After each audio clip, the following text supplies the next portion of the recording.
We all understand genetics. You're going to get your mother's eyes, your father's nose, and there's nothing that you can do about it.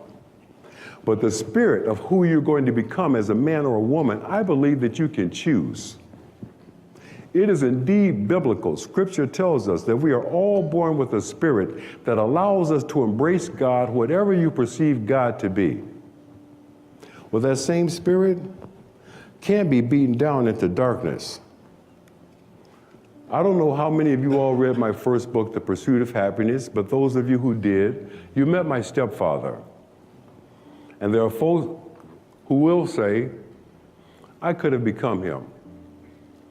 I could have become another alcoholic, wife-beating, child-abusing, illiterate loser. And a lot of people would have said, well, look where he's from.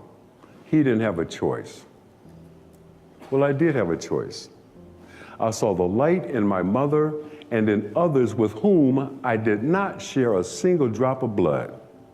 And I embraced it. You constantly remind yourself, after every defeat, after every setback, every time you get knocked down, I've got a saying, if life knocks you down, try and land on your back, because if you can look up, you can get up. See, a lot of people, because of failure, they stop believing. Let me share something with you. You will fail your way to success. Yes, 8 out of 10 millionaires have been financially bankrupt. You will fail your way to success.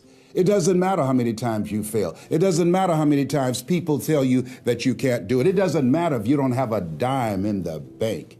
You will fail your way to success. I really believe in order to influence people, you got to know what already influences them. Mm-hmm. The mistake that we make is we don't connect enough to figure out who this person is, and what most of us do is try to lead other people by influencing them the way we'd be influenced. Mm-hmm. They try to influence their kid to clean the room the way that would make you do it. But even though they're your kid, they're different than you.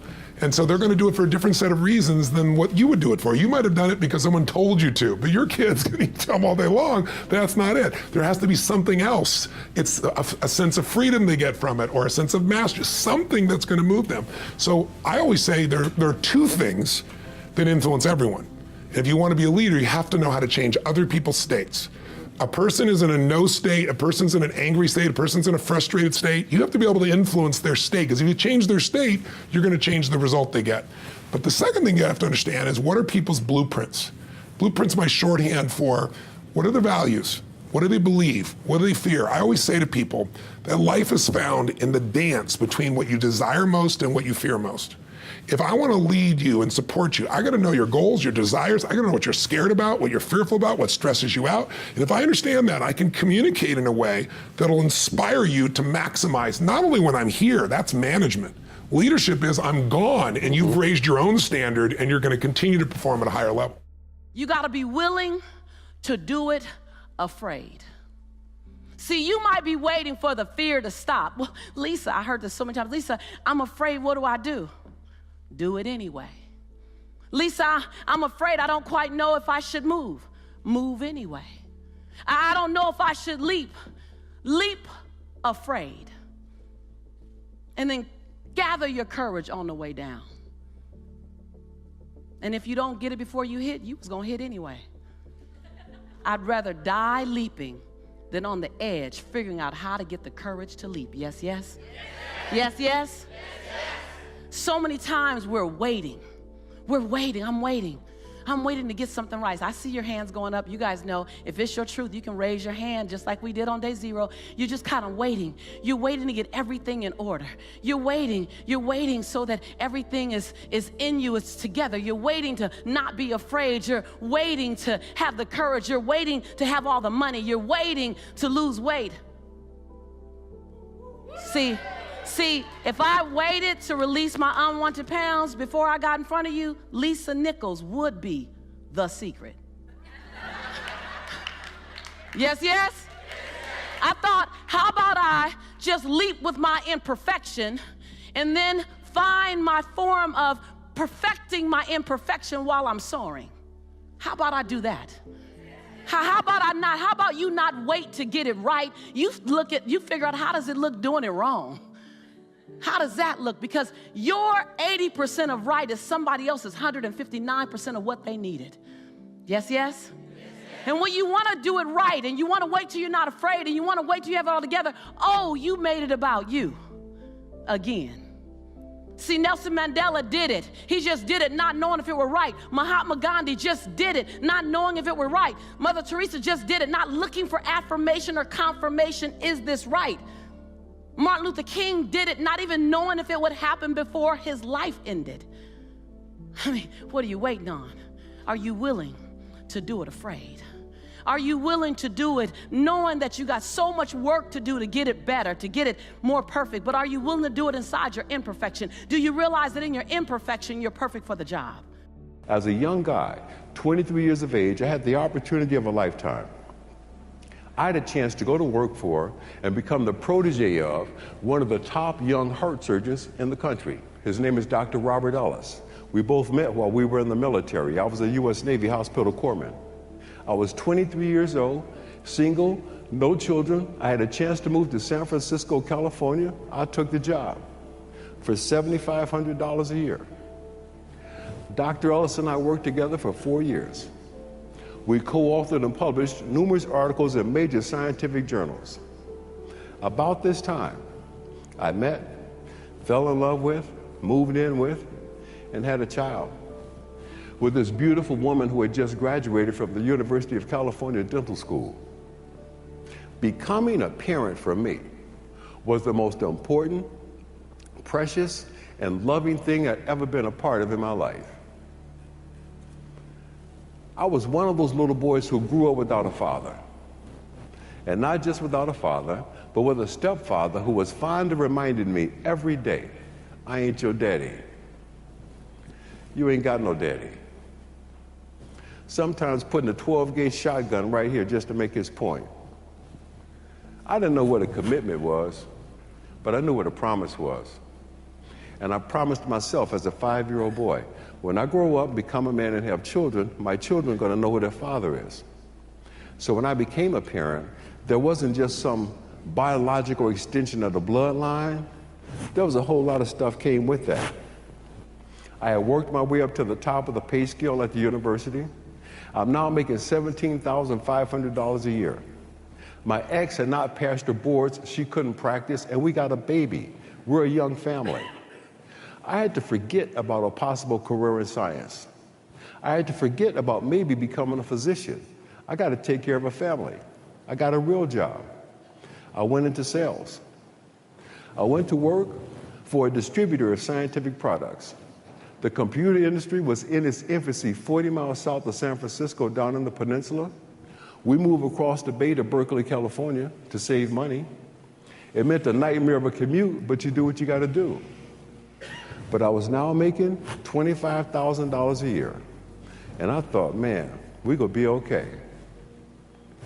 Big guys in the business that I was in at that time, big guys in that business made $80,000 a year. We had this one guy, I'll never forget him. His name was Ray Moss, and he used to walk like he was the NBC peacock. Just because he made 80 grand a year. And I remember thinking, man, 80 grand, I want to walk like that. But one day, I happened to be at one of my accounts, San Francisco General Hospital, where there's never any place to park. I see something that's the beginning of my life changing, I don't even know it. I see a guy that is absolutely the sharpest guy I'd ever seen in my life. No flash, no BS, just sharp. And he was driving this gorgeous red Ferrari, slowly circling the parking lot looking for some place to park. I go up to the guy and I say, hey man, I'm coming out. You can have my parking place, but I gotta ask you 2 questions.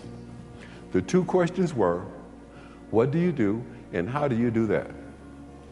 Turns out this guy's a stockbroker. And not just a stockbroker, he's one of the top institutional salespeople on Wall Street, and he makes $80,000 a month. Now, I'm not the smartest guy in this room, but I'm pretty good with some numbers, Bo. I figured that out. One guy's walking around like the NBC peacock, the other guy was rolling like a rock star. I knew what I wanted to do. I started spending a lot of time with this guy in his office downtown San Francisco, learning what a stockbroker does, when I was supposed to be 40 miles away selling scientific equipment. A couple of things happened simultaneously. Number one, I began to accumulate a huge amount of parking tickets. Double parking, illegal parking, late to feed a meter. Number two, every place I went to interview, I heard the same word: no. No, no, no. From my ex at home, I heard a couple of other words. I remember them also.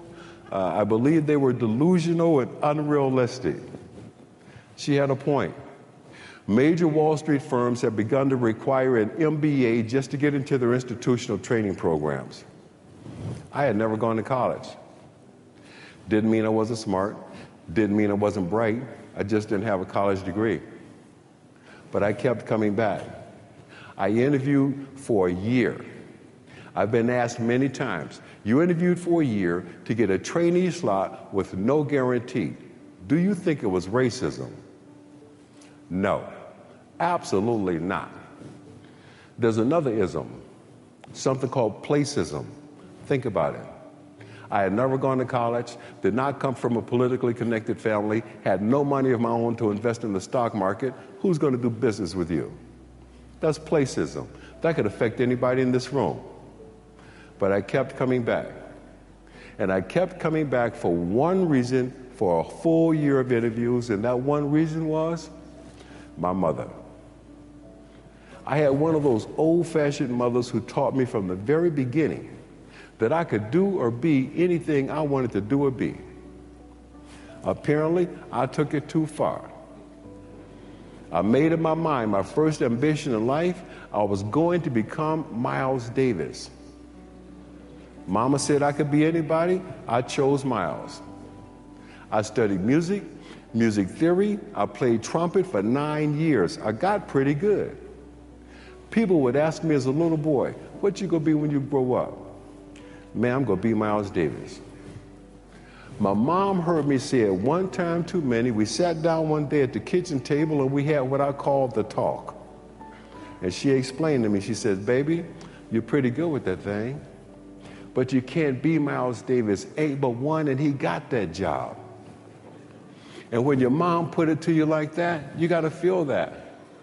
And I had to look at the facts. The facts were, at 18 years of age, Miles Davis was in New York City playing with Quincy Jones and Dizzy Gillespie. At the same age, I was playing with some boys named Pookie and Ray Ray. Hey, we were good, but it wasn't gonna happen.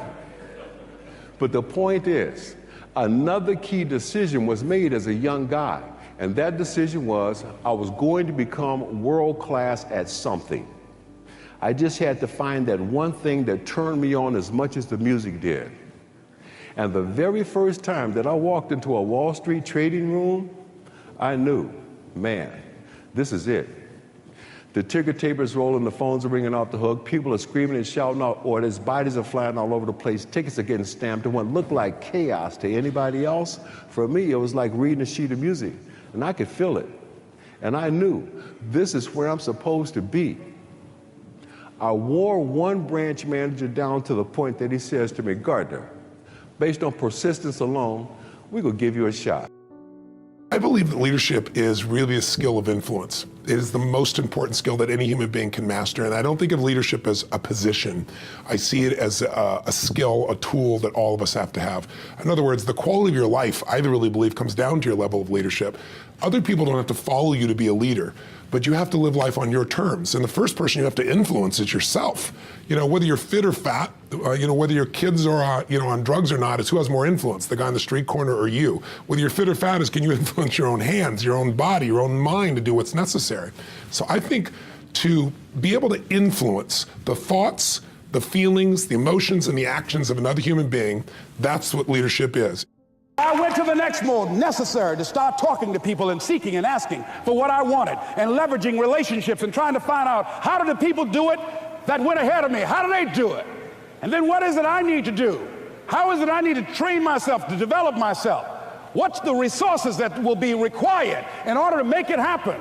And as I start seeking out and asking questions, I started running into people who said, I know someone who can help you do that.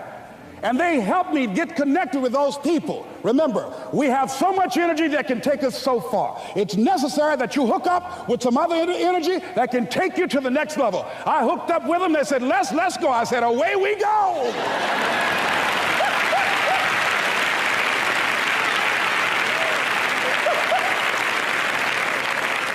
And guess what? Here we are.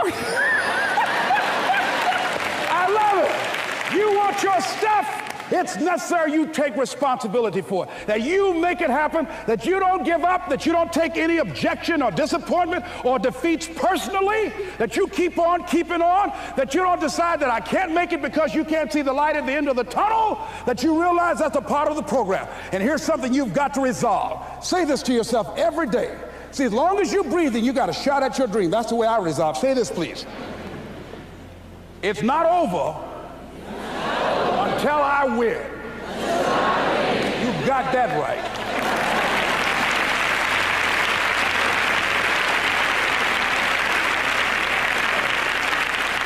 It's not over till I win. Not over till I get through. It's not over till I get over. Not over till I get what I want. Door can't open today, look out. I'm gonna come back and take the hinges off. That's how you gotta do that. You've got to have that kind of courage, that type of determination. If you want to make it happen, it's you. That you've got to take personal responsibility to make it happen. You get on an airplane, what's the first thing they say? If we get into trouble, mask will come down, oxygen's there, and the first thing you got to do is put it on your kid, right? No, why? Who do they tell you to put it on? Yourself, you selfish bastard. What's the deal here, right?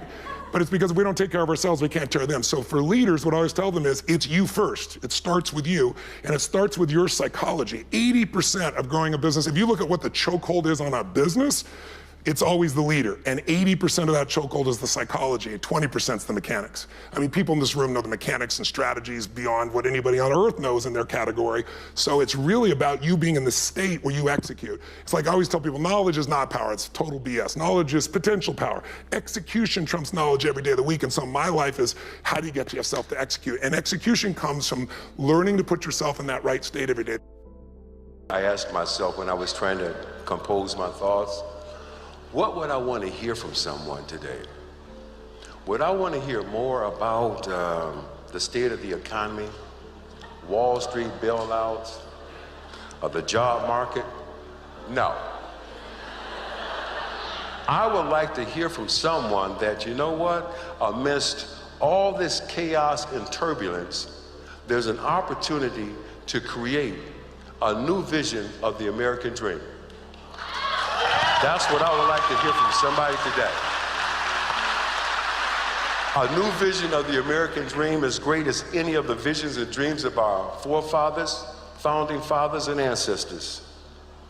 A new vision of the American dream that says achieving balance in your life is more important than the balance in your checking account. A new vision. A new vision of the American dream where appreciation is greater than expectation. A new vision that says, for too long, a lot of us been living in exile in a place called things. And it's time for us to come home to friends, families, and folks.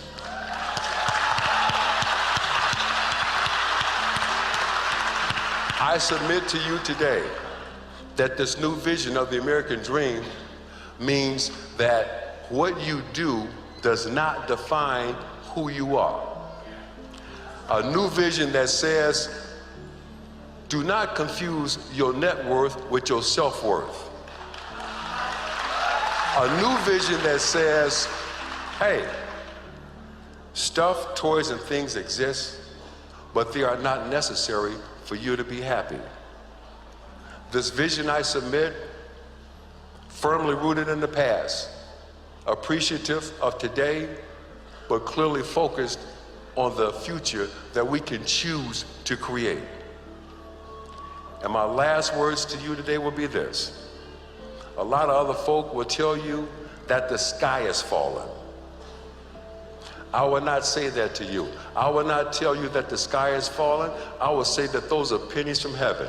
You know why I say that? Because I've seen this movie before and I know how it turns out. And the last thing I will say to you today is this. All of my fellow classmates and graduates, you are in a position to go forward, and I encourage you that whatever you do for the rest of your life, always pursue happiness, and you can start where you are.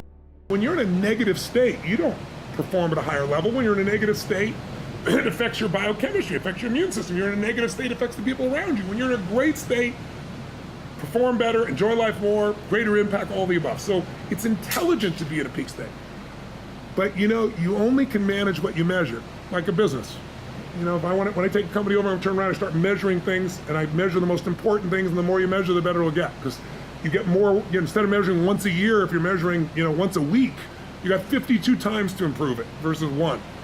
So I started measuring it, and I said, I'm gonna live in a beautiful state no matter what every day. Now, in order to do that, I have to do two things. A, I have to acknowledge that I've been suffering, and I need to figure out what my favorite flavor of suffering is. and I played off of that with myself, and I thought, frustrated and pissed off were pretty useful for me. In fact, I realized my happiness was so cheap because all I needed was this thing, and I could lose my happiness because ding, something cool, or ding, something not so cool. When you got 1,200 employees, what are the chances right now that one of them is doing something to screw up, right? Not consciously, they're just not doing what they're supposed to do. Basically 100% chance. And if I was near this, I'd get triggered and I'd go, oh, and my happiness would disappear. So what I began to say is, I want to be happy even if they screw up. I want to be happy even if they lost $1 million. I want to be happy, like, if my happiness is dependent upon other people behaving a certain way, the way I want them to, I'm a pretty influential guy, but I'm not God, right? And everybody's got their own things that they're doing. I'm never going to stay happy. And if I have to even make my happiness based on me behaving a perfect way every moment, it's not going to happen. So I gave room for life.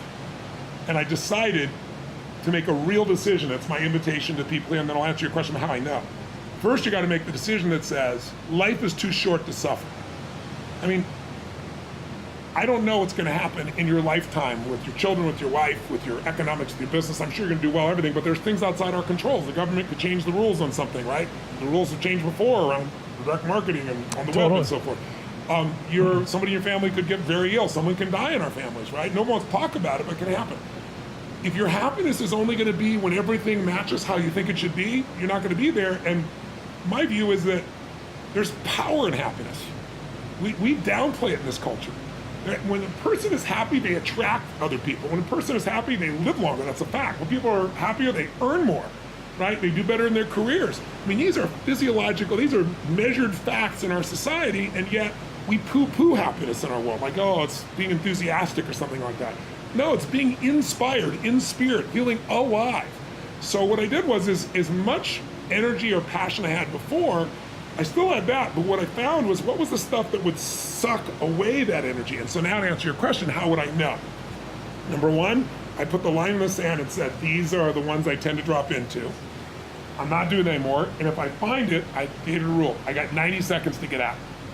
Right, 90-second rule. Now, it should have been the 4-hour rule in the beginning, on certain things. Learning 90 seconds was easy, but certain things you get hooked. Totally. And I was like 4 hours, maybe the 4-day rule on some of them initially. But as I did it more and more, it's like a muscle. And when you use a muscle over and over again, it works. It's there for you. And so how I know, to answer your question, a long way to answer your question, but without that, I don't think people understand what we're talking about, is I sense tension in my body. Like, when you're in a beautiful state, things flow. When there's a tension, you can feel it in your face, your head. Somebody says something, somebody didn't do something, somebody used a certain term, you dropped something out, or you did something, or you should have done. Whenever that happens, there's a tension. And so I've really trained myself to feel that tension. And when I feel, I go, 90 seconds, and it's a game now. 90 seconds. And since I value that happiness so much, not like a deluded person, I'm so happy. Like, I value being in a beautiful state because it may not be happy. It may be driven. It may be courageous. It may be feeling bold. It may be love. It may be compassion for someone else or even myself. right? I always have compassion for other people. I didn't have it for myself. Right. And so what I began to do is realize, holy cow, this is something that could change everything. And so that 90-second rule, I feel the tension, and then here's what I do. I know that it's triggered by one of 3 language patterns as a trigger, as an example. Loss, less, never. If you perceive that someone you're counting on, they failed to do something, or they failed to say something, or you failed to do something or say something that you should have, then what happens is that tension starts to show up because your brain goes, I lost that opportunity. I lost this moment. I lost that respect. I lost this love. I lost the money. I lost whatever you thought you lost. And loss is always an illusion. It's like the next opportunity is 2 minutes around the corner. It's not that complex. If we look for it, if we find it, if we don't live in the illusion of loss. Or less is the next one. If you think because he or she did something or didn't do it, you have less of something you value, less love, less joy, less excitement, less time, less energy, less economics, less respect, you're going to suffer inside. Some people suffer by being angry. Some people suffer by feeling sad. Everyone has different flavors, right? But you're going to suffer. And the worst one is never. If you think because she or he did this, or Donald Trump did something or didn't do it, or Mary Sue or you self didn't do it, and now you'll never have that love, you'll never have that respect, you'll never have that joy, you'll never have that economics. Once you believe that stuff, then the suffering stays. So the way out of loss, less, never is always appreciation or gratitude or love. It's good to treat other people the way you would like to be treated yourself. It's like a golden rule, and there's a reason for it. And that reason is that we're connected in some strange way that we don't totally understand. And unless you are good to other people around you, unless you're kind and friendly and warm and loving, you're not going to enjoy this life. You're just not. You're going to be problems everywhere you go. You're going to have problems everywhere you go. You got to figure out a way to enjoy this life. It's not because of Jesus. It's not because of Moses. It's not because of anybody that may or may not have ever existed. It's because that's how you fit in better in the world. That's how you stay positive. And it doesn't have to be some that was written 5,000 years ago on animal skins. That doesn't have to be the golden rule because it's old. That's dumb.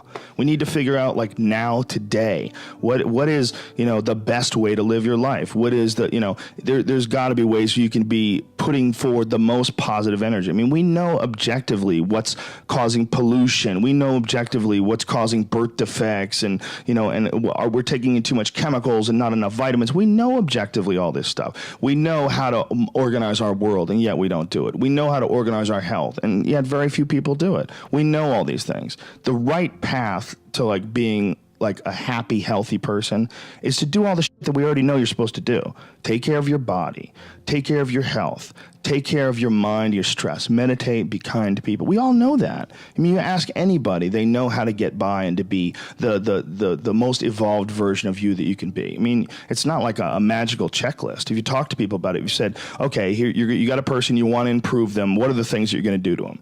Okay, well, if I was a life coach, the first thing I would say is this guy's got to get on a diet that makes him healthy. I don't mean a diet just to lose weight. I mean just healthy foods in your body. Many, many vegetables. Vegetables, a lot of good quality protein, a lot of water. Stop the sodas, stop the bullshit. Start working out your body and get a better sense of, like, how this machine feels when it's moving, it's flowing better, there's less tension in it, your mind feels like relaxed, and you enjoy every single moment of the day better. Step 1, everybody knows that step, right? What's step 2? Be cool to people. Be nice to as many people as you can. Smile at as many people as you can. Have them smile back at you. Tip well when you go to restaurants. Just do the most you can. Be as nice as you can, and just still manage to not have people walk all over you. Just get through this life as nice as you can. What else? Do what you want to do with your life, right? Don't go be doing something you don't enjoy. Don't do something don't get locked into, a car that you can't afford and doing something crazy because you need the money. Don't do that. Do what you want to do. Do what the is it that you really want to do? Because if someone else is doing it, you can do it. I mean, everybody makes their own path through this world, but a lot of people don't follow the path that they really feel pulled to. Just for whatever reason, they got negative programming.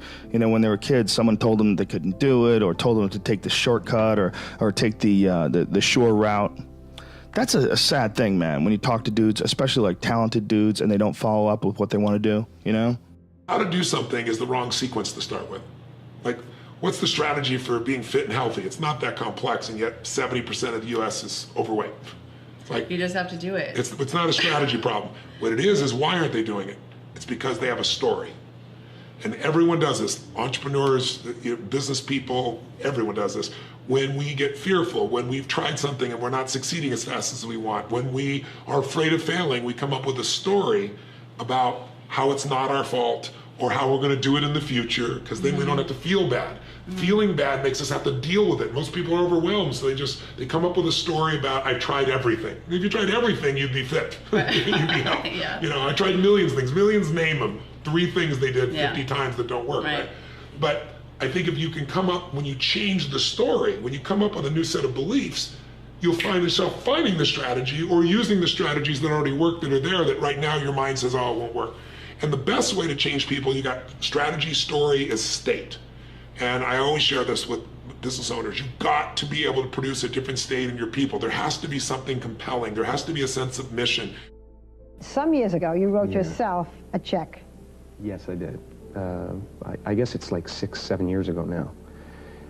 I wrote a check out to myself for $10 million for acting services rendered, and In 1990. by Thanksgiving 1995. And I put it in my wallet and I carried it for that many years.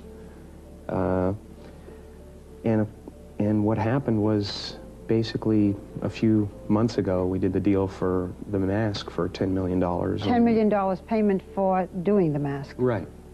Payment for doing the mask too, and so it's very surreal for me. It's strange. And I used to go up to Mulholland Drive every night, sit on the side of the road, look out at the lights, and go, you know, I'm a popular actor. I'm, you know, every director wants to work with me. And I used to like open my arms and imagine things, you know, things that I wanted to come in my way and stuff. And what I would do, it was a way of dealing with, you know, being completely out of work. I would stay up there until I actually believed that I had all these things. And then I would drive down the mountain feeling like the biggest star in Hollywood, like I was working all the time, like the best people wanted to work with me. And I had my thing in my pocket, my little check in my pocket. We live in a world where we're told more about our limitations rather than our potential. How many of you have ever been told that you couldn't do something? Raise your hands, please.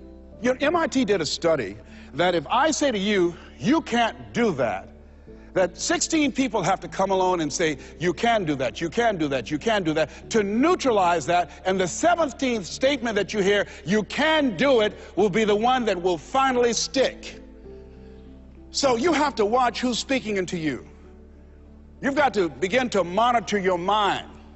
And you've got to begin to literally be proactive in programming yourself to success. Be ye not conformed to this world. Be ye transformed by the renewing of your mind. You've got to take responsibility to make that happen.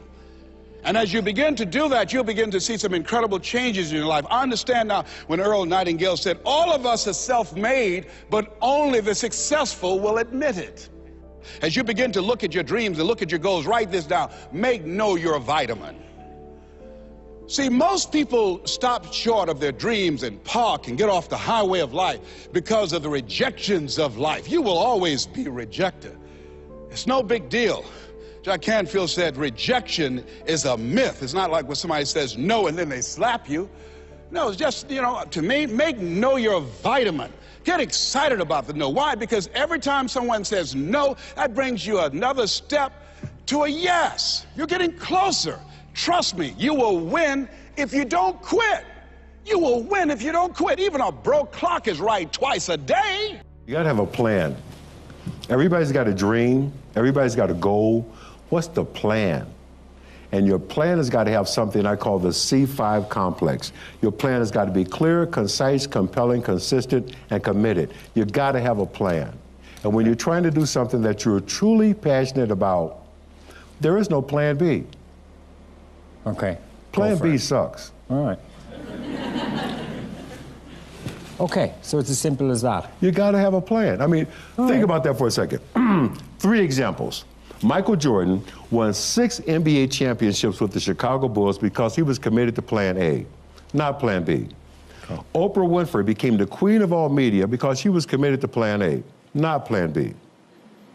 Whatever your politics are, Barack Obama is sitting in the White House because he was committed to Plan A, not Plan B. Okay. Plan B sucks.